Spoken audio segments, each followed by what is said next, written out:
Bonsoir à tous. À la une de l'actualité toulousaine de ce jeudi 22 janvier. En 2014, près de 2000 plaintes pour des violences faites aux femmes ont été recensées à Toulouse. Un colloque était organisé aujourd'hui sur la question. Les notaires sont en colère. Ils se battent toujours contre la réforme des professions réglementées. Et puis Artemengo, Majid Cherfi et Yvan Cugius repartent prochainement sur les routes avec le Toulouse Contour, un spectacle autour du répertoire du Sud.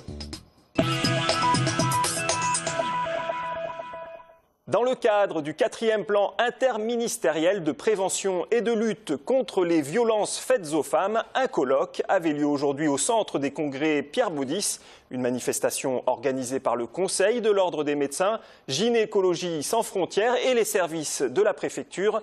Objectif: développer la coopération interprofessionnelle pour permettre une meilleure prise en charge des victimes.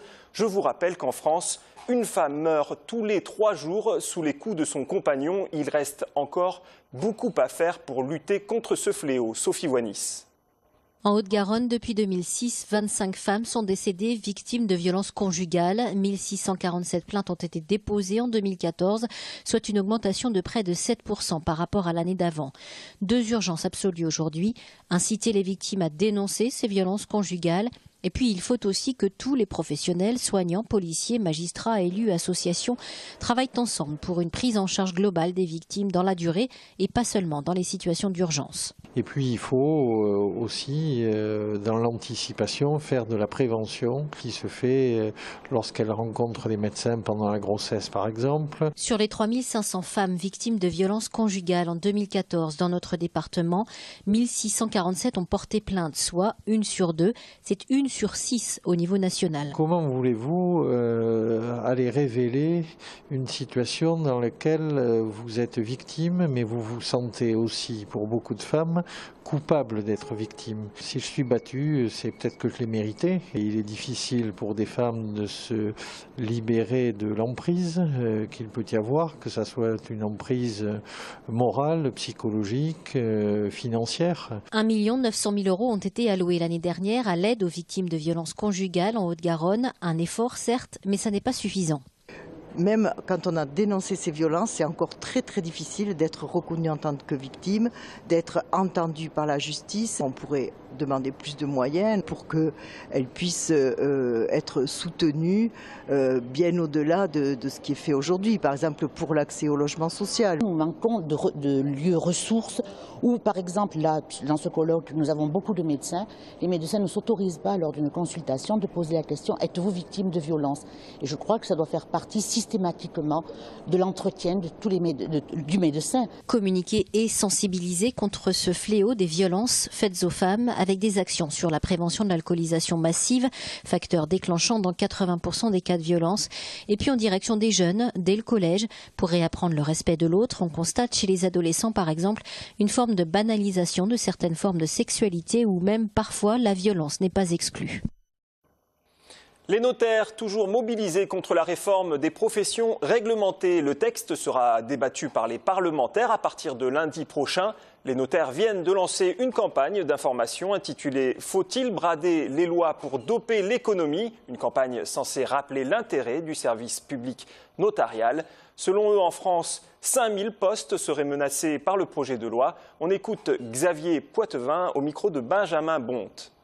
Aujourd'hui, le notariat n'a pas à être réformé de manière brutale, sans prendre en compte une fois encore les fondements même de son existence. Ce n'est bon pour personne, ce qui se passe aujourd'hui, ni pour l'ensemble du notariat, ni pour les usagers du droit, et ni pour l'État français. Je vous rappelle que les taxis manifestaient également aujourd'hui. 2014, année de tous les records pour ATR, avec 1,8 milliard de dollars de chiffre d'affaires et la vente ferme de 160 avions assortis de 120 options. ATR vient en effet de réaliser une année historique. Départementale, à 2 mois du scrutin, l'heure est à la présentation des binômes. Sur le canton 10, le PRG s'associe au PS et présente Cécile Ramos et Alain Fiola. Ce dernier brigue un 3e mandat de conseiller général, bientôt dénommé conseiller départemental. On l'écoute au micro de Benjamin Bonte. J'ai l'impression d'être utile, j'ai même la certitude d'être utile et de rendre service aux élus d'une part du territoire, de mon canton, et aux habitants, aux associations et aux personnes que je rencontre, etc., etc. Donc ici on est sur le canton 10, à la fois urbain et périurbain. Et c'est vrai que sur la partie urbaine, la partie toulousaine, eh bien, il y a un enjeu fort de se déplacer sur cette élection. Je me situe vraiment dans la proximité, dans la solidarité. La grippe est de retour. Nous en sommes actuellement au tout début de l'épidémie, mais les cas sont en train d'augmenter. Ils ont en effet progressé de 3% la semaine dernière. Pascal Solaire. Selon les données d'SOS Médecins, la grippe a été diagnostiquée dans 12% des consultations la semaine dernière en Midi-Pyrénées, contre 7% la semaine précédente. Les virus grippaux sont bel et bien là, et notamment celui de type H3N2, en augmentation cette année en France et dans notre région. La spécificité du H3N2, tel qu'on le connaît par rapport aux épidémies passées, c'est qu'il va plus toucher les personnes âgées, donc ils sont plus sensibles à ce type de virus. Donc ça veut dire qu'on s'attend quand même à une épidémie qui sera relativement difficile et impactante pour les personnes âgées de 65 ans et plus. L'épidémie de grippe n'est qu'à son début, elle devrait durer 10 à 12 semaines avec un pic attendu d'ici 4 à 6 semaines. Quelques mesures d'hygiène recommandées aux malades, comme se couvrir la bouche et le nez à chaque toux ou éternuement, permettent de limiter la transmission de la grippe. La vaccination reste toutefois la meilleure protection, même si elle ne garantit pas l'immunité totale. L'efficacité vaccinale, il faut l'évaluer chaque année, donc on sait qu'elle n'est pas de 100%, hein. Il n'y a aucun vaccin qui a une efficacité vaccinale de 100%, donc de dire que ça va empêcher d'attraper la grippe au niveau individuel, c'est des questions de probabilité, de statistiques, donc c'est difficile à dire. Par contre, on sait qu'au niveau collectif, c'est efficace. Chez les personnes qui attrapent la grippe malgré une vaccination, on a observé qu'elles étaient moins gravement atteintes que chez ceux qui n'étaient pas vaccinés et qui avaient également moins de décès. Il est encore temps de se faire vacciner contre la grippe, et tout particulièrement les personnes fragiles, ceux qui les soignent et ceux qui les prennent en charge, notamment dans les établissements hébergeant des personnes âgées. A signaler que les autorités sanitaires américaines viennent d'affirmer que le vaccin manquait d'efficacité. Selon elles, il n'offrirait qu'une protection de 23% aux personnes vaccinées, en cause la mutation d'une des souches du virus. Vous l'avez remarqué, les températures ont chuté ces derniers jours. Le niveau 2 du plan grand froid a donc été déclenché avant-hier soir à Toulouse et dans le reste du département. En plus des 689 places d'hébergement d'urgence, 77 places supplémentaires, notamment au Grand Ramier, ont été ajoutées, et ce jusqu'à la fin de la semaine. Sport, après sa cuisante défaite contre Basse dimanche dernier en Coupe d'Europe, le stade toulousain est en pleine remise en question. D'autant qu'à l'instar de Picamol, de nombreux joueurs sont blessés. Les Rouges et Noirs doivent affronter les Montpelliérains dimanche pour le dernier match de poule. Patricio Albacete et Maxime Médard le disent, il faut se remobiliser pour ce match couperé. On les écoute au micro de Robin Puel. Je pense que nous, on a commis pas mal de fautes, qu'on n'a pas peut-être joué à notre niveau par moment. Et c'est difficile dans cette compétition. Quand tu n'es pas régulier pendant 80 minutes, on est très déçus. C'est sûr que c'est toujours difficile, encaisser les défaites, on n'aime pas perdre, on est compétiteur, alors bon, c'est comme ça. Après, il faut quand même essayer d'apprendre et de sortir plus fort de ces moments-là. On s'est remis en question et je pense qu'il faut garder la banane, et c'est ce qu'on essaie de faire. On travaille bien, après ça va sourire un jour, donc voilà, on est toujours premier, on a toujours les cartes en main, donc à nous de faire ce qu'il faut ce week-end. Et puis je vous rappelle que Johan Huget a reçu hier un avertissement de l'European Professional Club Rugby pour avoir simulé un coup au visage pendant le match. Près de 294 000 visiteurs sont allés au muséum en 2014, c'est 21% de plus qu'en 2013. Ces résultats confirment le succès de la programmation du deuxième plus grand muséum de France après le Muséum d'histoire naturelle de Paris. Pascal Solaire.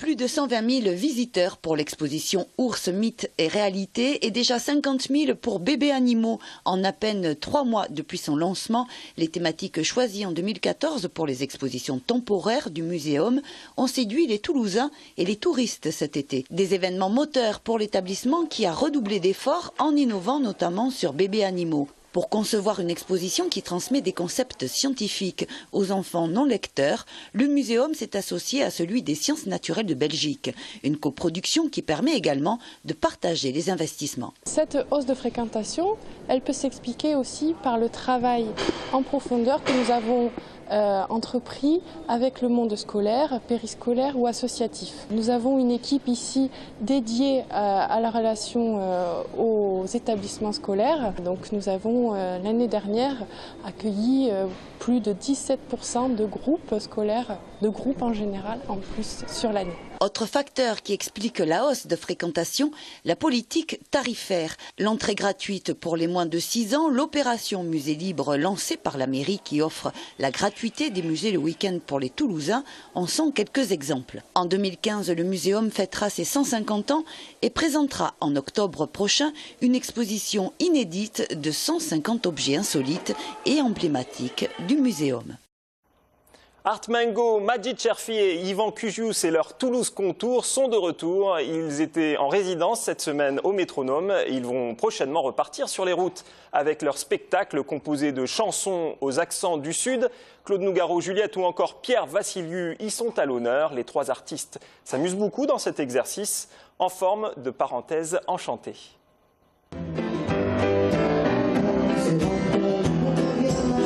Toulouse Contour, c'est l'histoire d'un mec et de ses 2 potes musiciens. Après une série de concerts, le trio toulousain a peaufiné son spectacle cette semaine. Une association née d'une envie d'Yvan Cugius. J'avais un double intérêt, c'était ça, toujours, cette notion de Toulouse et de chansons toulousaines. Et puis la rencontre, faire se rencontrer, c'est un peu le mythique de l'histoire, faire se rencontrer Majid et Michel. Michel, musicien et compositeur, dit Art Mengo, et Majid Cherfi, poète militant et l'un des leaders du groupe Zebda, accompagne Yvan Cugius dans un spectacle où se mêlent chansons d'ici, humour et composition personnelle. 3 artistes expérimentés, mais 3 univers pas vraiment similaires. On est dans des styles qui n'ont rien à voir les uns avec les autres.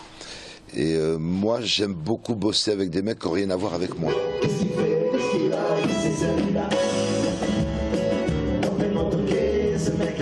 Avec des dates de concert à partir du 31 janvier, le Toulouse Contour espère bien continuer après 2015 avec en projet un événement spécial pour la Ville Rose.